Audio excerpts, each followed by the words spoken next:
할 때 조심합시다. 살만할 때 조심합시다. 이런 제목으로 말씀을 드리고자 합니다. 오늘 읽었던 역사를 딱 세 군데로 나누면 이런 역사입니다.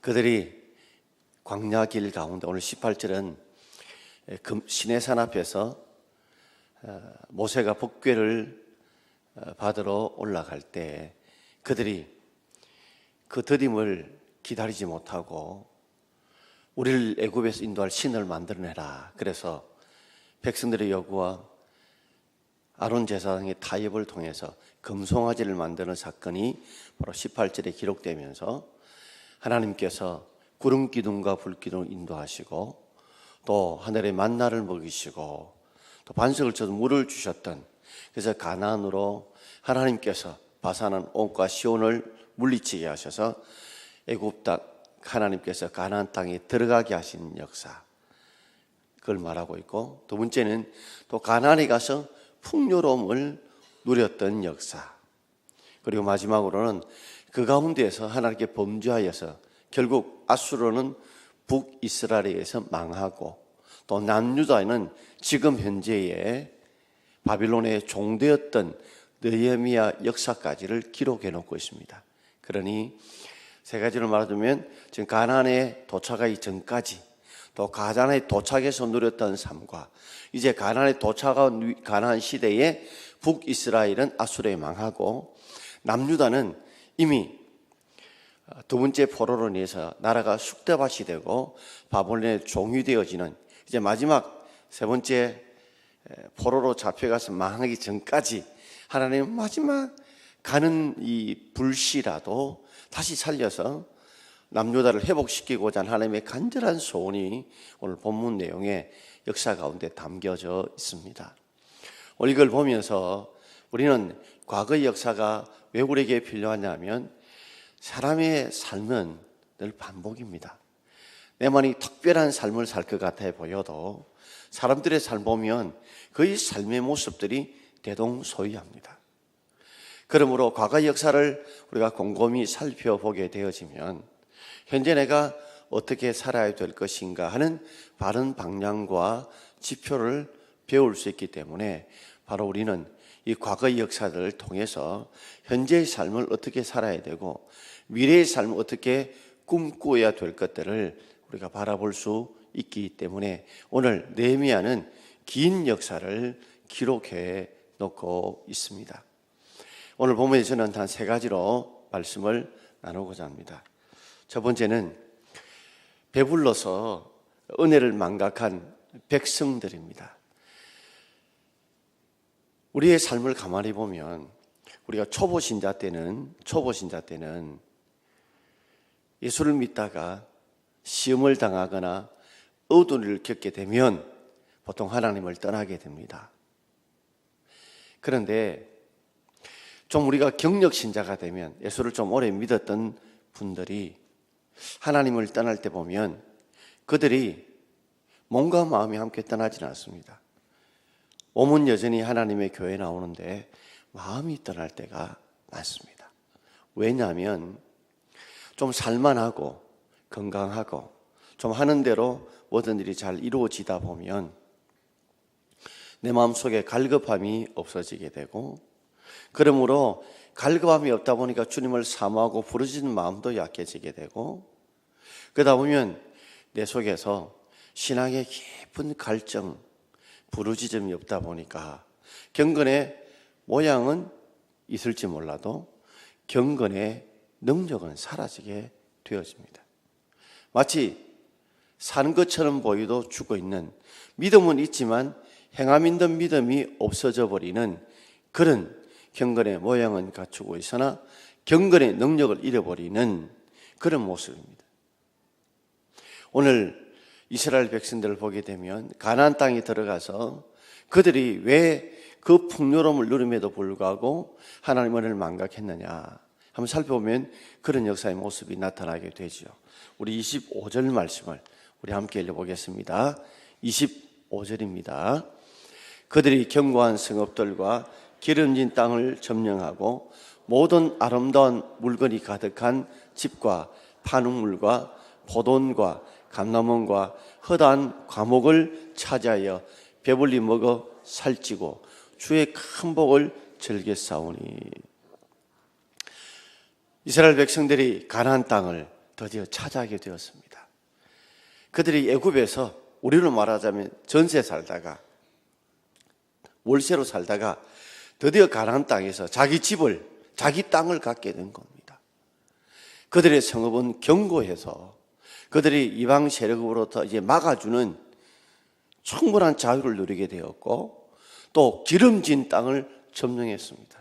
적과 뿌리 오르는 그런 좋은 땅을 점령해서 그 기름진 땅을 통해서 모든 아름다운 물건이 가득하게 만들어졌는데, 그들은 아름다운 물건이 가득한 집과 그리고 물이 풍성해서 판 우물과 포도원과 감람원과 허다한 감옥을 차지하여서 배불리 먹고 살 수가 있었습니다. 그런데 하나님께서 견고한 성뿐만 아니라 기름진 땅을 통해서 그게 많은 과실들을 맺게 하심으로 그들의 집에다 창고에도 쌓아두고 그들이 풍족하게 먹을 수 있는 넉넉한 것들이 공급되었잖아요. 옛날에 저도 살 한 대, 반 대 이렇게 팔러 다닌 적이 있었거든요. 그때는 어떤 때는 돈이 떨어지면 어머니가 그 외상으로 달아놓고 오라 이러면 그 뻑뻑한, 어떤 데는 시멘트 그 종이 같은 데다가 어떤 데는 한 대도 반 대도 사다 먹은 적이 있습니다. 그리고 살이 떨어지게 되면 살이 얼마 남지 않았다고 걱정하고 없으면 보리살을 많이 섞어가 먹기도 했는데, 요 사이는 살 떨어졌다는 집들이 그리 많지 않잖아요. 좀 살 떨어질만 하면 나라에서 정부미를 또 주어서 먹게 만들고, 교회도 이렇게 밥을 먹는 거 보면 옛날 같으면 밥 한 톨 그거 참 안 남겼는데 보면 이 밥을 남기는 분들이 참 많거든요. 저는 새 가족실에서 같이 밥 먹으면 특별히 아니면 밥 다 안 남깁니다. 반찬하고 밥 그냥 깨끗하게 다 비웁니다. 왜냐하면 옛날에 그 밥 한 톨을 생각하면 그냥 남길 수가 없어요. 아예 좀 먹기 힘들면 좀 덜든지 하지 그걸 중간에 밥을 남기거나 그래 하지 않습니다. 제가 청년대에 가나안 농군학교에 간 적이 있는데 그때 비누도 딱 3번만 딱 민때가 새겨요. 그리고 밥을 한 톨이라도 남기면 막 되게 혼쭐 나거든요. 그러다 보니까 늘 조금 배불러도 어쨌든 다 먹든지, 그리고 다 먹을 수 없으면 밥을 조금 남기든지 하지 중간에 음식을 남기든가 그렇게 안 합니다. 혹 신방 가셔서 어디는 목사 대접한다고 음식을 많이 차려 넣는 것보다는 저는 한 서너 개 정도, 두세 개 정도라도 그죠? 맛있는 거 딱 준비해서 깨끗하게 비우고 오는 것이 훨씬 좋은 것 같아요. 어떤 분들은 너무 많이 준비하는데 어떤 데는 다 먹지 못하고 가면 그렇잖아요. 딱 먹을 수 있는 한 서너 가지만 간단하게 그렇게 준비하면 깨끗하게 먹고 오면 먹는 분도 기분 좋고 준비한 분도 기분이 좋잖아요. 어쨌든 그들이 삶이, 우리도 지금 넉넉해지지, 이스라엘 백성도 애굽에서 종살이 하다가 먹는 것이 풍족하지 않다가 이제 가나안 땅에 와서 그들이 농사를 지으면서 목축을 하면서 굉장히 풍성하게 살찌게 먹을 수 있었어요. 그래서 그들이 이렇게 말이죠. 주의 큰 복을 즐겨 싸우니. 주가 주신 큰 복을 우리가 즐겼다고 그들이 고백을 하고 있습니다. 그러면 26절에 같이 한번 읽어봅시다. 26절입니다. 26절요. 같이 읽읍시다. 그들은 순종하지 아니하고 주를 기억하며 주의 율법을 등지고 주께로 돌아오기를 권면하는 선지자를 죽여 주를 심히 모독하였나이다. 자, 그리 크게 힘든 가운데 하나님께서 살았던 그들에게 풍성을 주었어요. 그런데 그러면 주의 큰 복을 즐겼으면 그 주님이 주신 큰 복인 줄 알고 더 주님 말씀에 순종하며 더 주님의 말씀대로 살아야 되는데 불구하고 그들은 순종하지 않더라는 겁니다. 순종하지 않더라는 거예요. 옛날에 우리 보면 좀 살기 힘들 때는 자녀들 말 잘 들었지 않습니까? 참 자녀들은 말 잘 들었습니다. 근데 요사이 좀 먹을 것이 풍성하고 이럴 때는 어찌 됩니까? 자녀들이 더 말을 안 듣는 것 같아요. 옛날에는 뭐 이렇게 밥이 많지 않다 보니까 먹기 싫으면 먹지 마라. 이러면 뭐 조금 있으면 다 못 보거든요. 식구들이 많다 보니까. 그러니까 먹지 말라면 잘못했다고 빨리 가서 한 숟가락 떨어야지. 요사이는 먹을 것이 얼마나 많아요. 그러잖아요. 옛날에는 정말 먹을 것이 별로 없었잖아요. 간식도 별로 없었잖아요. 그러니까 뭐 저 벌써라 해가지고 없다 보면 밥 없어요. 저도 지금 기억나는 게 식은 밥도 막 밤에 막 그게 고추장 넣어가지고 막 비비 먹던 기억이 나거든요. 옛날에는 식은 밥이라 해가지고 뭐 못 먹지 않았지 않습니까? 밤늦게도 뭐 밥이라면 더더 그 쌀밥이라면 얼마나 눈이 시뻘게 해서 먹은지 모릅니다. 근데 요사이는 아이들이 먹을 것은 편의점 가가지고도 도시락도 있지, 뭐 라면도 있지, 과자도 있지, 얼마나 먹는 것이 풍성합니까? 옛날에는 그 술련 술빵 있잖아요. 그죠? 부풀어 오른 술빵. 거기에 콩 몇 개 그 덤성덤성 해놨던 거. 그거 얼마나 좋아해요. 요새 주면 애들 먹습니까? 그러다 보니까 옛날에는 먹을 것이 없다 보니까 말도 더 잘 들었던 것 같아요. 근데 요새는 풍족하면서 자녀들이 뭐 오늘 먹지 말고 안 먹으면 되지 뭐.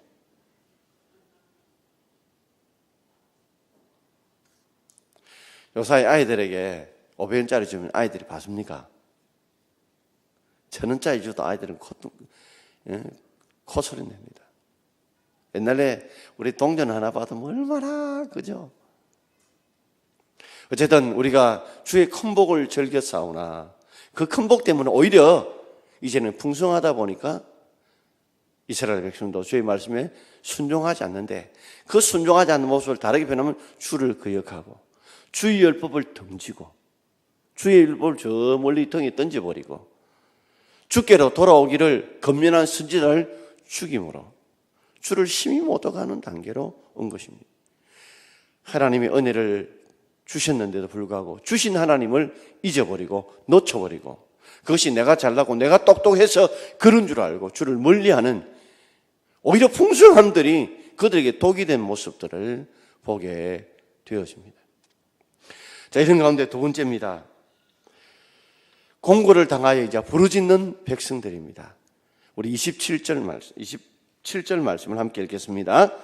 그러므로 주께서 그들을 대적의 손에 넘기사 그들이 공고를 당하게 하시며 그들이 환난을 당하게 하여 주께 부르짖을 때에 주께서 하늘에서 들으시고 주의 크신 긍휼로 그들에게 구원자들을 주어 그들을 대적의 손에서 구원하셨거늘. 아멘.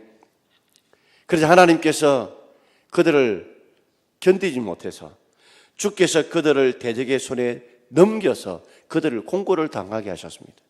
큰 복을 주신 하나님께서 그 큰 복을 주신 하나님의 은혜인 줄 모를 때에 하나님 오히려 그들에게 대적이라고 하는 대적자를 붙여서 그들을 공고하게 힘들게 어렵게 그들의 복을 빼앗아 가버리자 그들이 환난을 당할 때 비로소 그들이 주께 뭐 했다고요?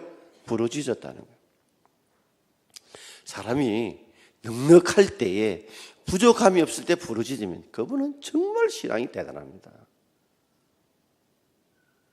사는 것이 넉넉하고 건강하고 모든 일이 잘됨에도 불구하고 하나님 앞에 부르짖는다면 정말 그분은 대단한 신앙을 가진 분이에요.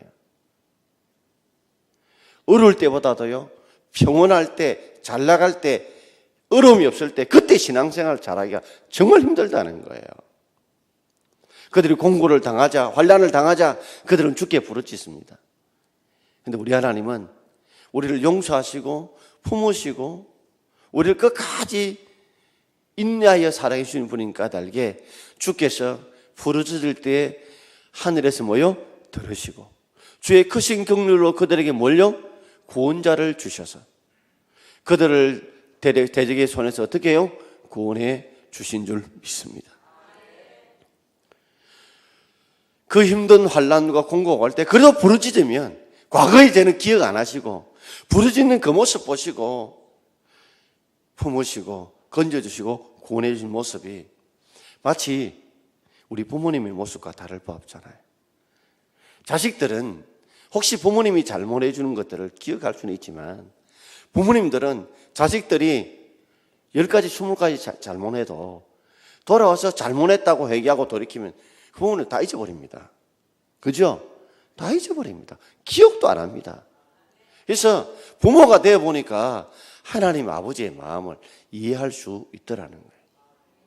자식은 부모가 100가지 잘해도 한두 가지 잘못한 걸 가지고 그걸 기억하기 불평하지만 부모님은 자식들이 100가지 잘못하고 한두 가지 잘한 것 있으면 그 한두 가지 잘하고 자식들을 품는 게 부모 아닙니까, 여러분? 그게 하나님의 마음이라 싶어요. 그래서 하나님이 그들을 건져주십니다. 자, 건져주시면 그 다음에 또 무슨 사태가 벌어져요? 자, 우리 28절 말씀 우리 함께 읽어보겠습니다. 28절입니다. 그들이 평강을 얻은 후에 다시 주 앞에서 악을 행함으로 주께서 그들을 원수들의 손에 버려두사 원수들에게 지배를 당하게 하시다가 그들이 돌이켜 주께 부르짖음에 주께서 하늘에서 들으시고 여러 번 주의 긍휼로 건져내시고. 자, 그렇게 하나님께 부르짖어 기도하자 하나님 뭐요? 구원해 주셨어요. 그러자 그들이 뭘 얻었어요? 평강을 얻었어요. 환난에서 벗어나고 대적의 손에서 벗어나서 평강을 누린 후에 다시 또 주 앞에서 뭐요? 악을 행하고 주께서 그들의 원수 손에 버려둡니다. 그래, 한번 잘 살아봐라. 이거 생각도 안 해봐라. 버려두사 원수들의 지배를 당하게 하시다가 그들이 또 뭐요? 힘들고 어려우니까 환난을 당하니까 또 하나님 앞에 부르짖습니다. 부르짖으면 하나님은 과거의 잘못 생각 안 하시고 부르짖고 회개하고 돌이키자 주께서 하늘에 또 들으시고 또 주의 긍휼을 베푸셔서 건져 주시는 것. 이게 우리 하나님인 줄 믿습니다. 그래서 하나님은 우리가 얼령 이전에 다 잘못해도 그 기억 안 하십니다. 지금 이 순간에 회개하고 돌아오고 용서를 구하면 부모 주시는 분이 우리 하나님인 줄 믿습니다. 그래서 저는 그 하나님이 참 좋은 거예요. 세상 어디 가서 우리 하나님 같은 분이 어디 있습니까? 저는 있다면 부모님과 그리고 우리 하나님이라고 생각합니다. 요사이 부모님들 중에서는 혹 그래 못하는 분이 있습니다. 그죠? 다 용서 못하는 분이 있을지 몰라도 그럼 우리 하나님은 우리 영적인 아버지는 우리가 과거에 어떤 죄를 지어도 하나님 앞에 나와서 회개하고 죄를 뉘우치고 용서해달라고 부르짖으면 다 품어주시고 다 용서하시고 마치 지우개로 지우듯이 락스로 다 지워주시듯이 세탁기로 다 때를 밀어주시듯이 그렇게 용서해 주는 분이 우리 하나님인 줄 믿습니다. 그래서 참 우리 하나님이 좋으신 하나님이시죠. 자, 그러면서 우리 29절 말씀을 한번 읽어봅시다. 29절입니다. 다시 주의 율법을 복종하게 하시려고 그들에게 경계하셨으나 그들이 교만하여 사람이 준행하면 그 가운데서 삶을 얻는 주의 계명을 듣지 아니하며 주의 규례를 범하여 고집한 어깨를 내밀며 목을 굳게 하여 듣지 아니하였나이다. 다시 주의 율법을 복종하게 하시려고. 그래서 그들이 주님 앞에 돌아왔으니까 다시 복종하게 하시기 위해서 하나님께서 그들에게 경계하셨으나, 경계란 경고입니다. 네가 다시 또 범죄하면 하나님이 더 큰 환난을 줄 것이라고 경고하셨으나 그들이 또 망한 거예요. 또 교만한 거예요. 교만한 모습이 어떻게 나옵니까? 사람이 준행하면 그 가운데 삶을 넣는, 복을 넣는, 기쁨을 넣는 그 계명을 뭐요? 듣지 아니하십니다. 주의 규례를 범합니다. 그 하나님 말씀에 또 불순종한다는 거예요. 그래서 고집한 어깨를 내밀며, 어깨 내민다는 모습이에요. 개를 그러니까 잡아 끌 때, 짐승을 잡아 끌 때 안 가려고 하면 뭐랍니까? 목은 가는데 발은 안 가려면 뭡니까? 그러니까 가기 싫을 때에, 끌고는 싶은데 가지 않을 때 이 고개를 뭐요? 어깨를 내민다는 표현을 씁니다. 또 목을 굳게 한다 뭐요? 고개를 숙여야 되는데, 회개해야 되는데 바닥에 고개를 굳게 하면서 불순종한다는 말이에요. 참 사람이 이상하죠.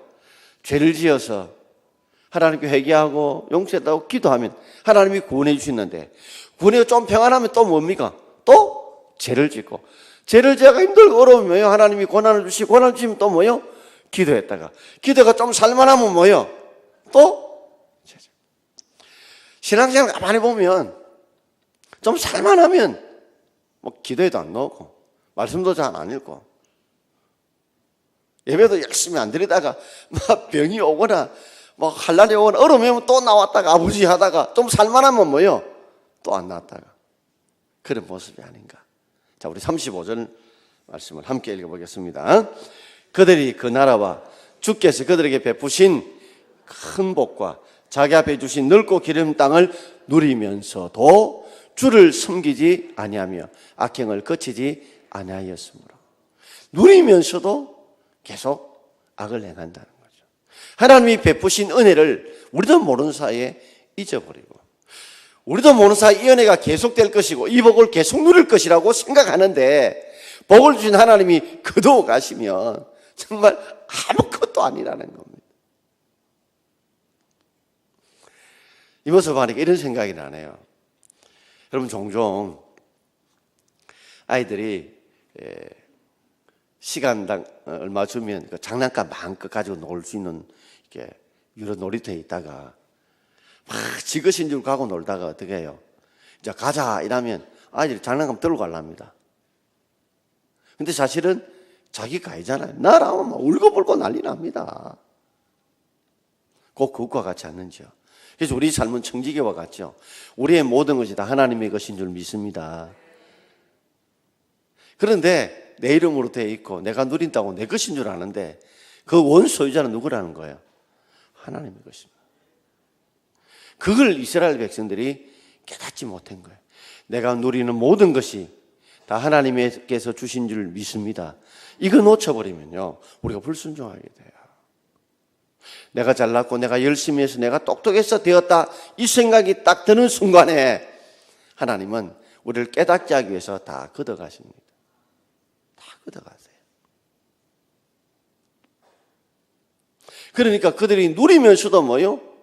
악을 행하고 있는 모습들을 보지 않습니다. 우리가 하나님께 바로 살지 못하면 하나님 다 거두어 가신다는 것을 우리가 깨달을 수 있는 은혜가 있기를 주의 이름으로 축원합니다. 그래야 우리 중심들이 바로 설 수 있는 거예요. 바울이 그랬죠.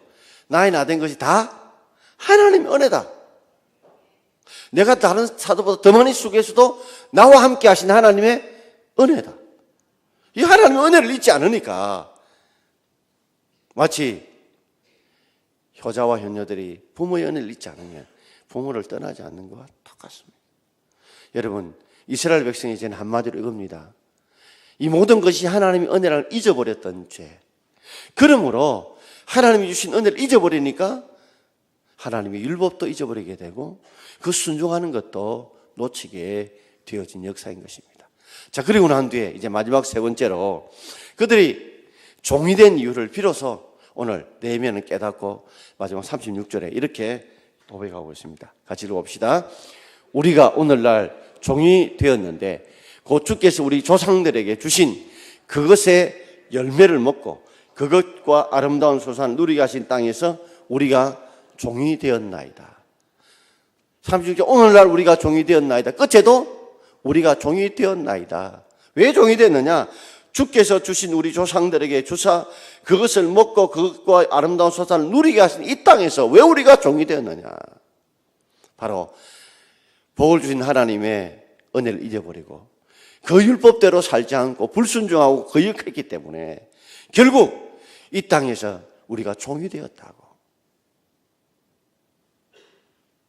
바꿔 말하자면 우리가 하나님의 은혜를 놓치지 않아야 우리가 종되지 않는 삶을 살 수 있다는 걸 깨닫고 지금 바벨론에 종되고 있지만 그러나 우리가 하나님 율법을 다시금 붙들고 그 말씀대로 순종하고 그 하나님 말씀대로 부르짖고 매달리면 하나님이 이 땅에서 종되지 않고 우리에게 다시 바벨론으로부터 자유를 주실 것이라고 오늘 네헤미야를 통해 그들에게 메시지를 주고 있는 겁니다.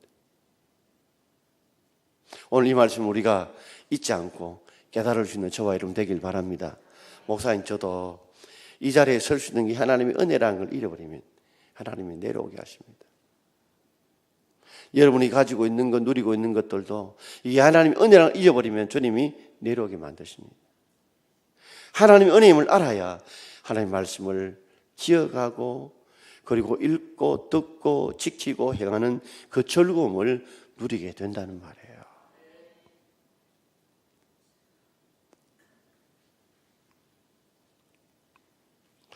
저는 끝으로 이야기 하나 드리고 마치고자 합니다. 지금은 다 그분들 은퇴하시지만 옛날에 감리교 삼형제였던 김선도, 김홍도, 김국도 목사님이 계셨습니다.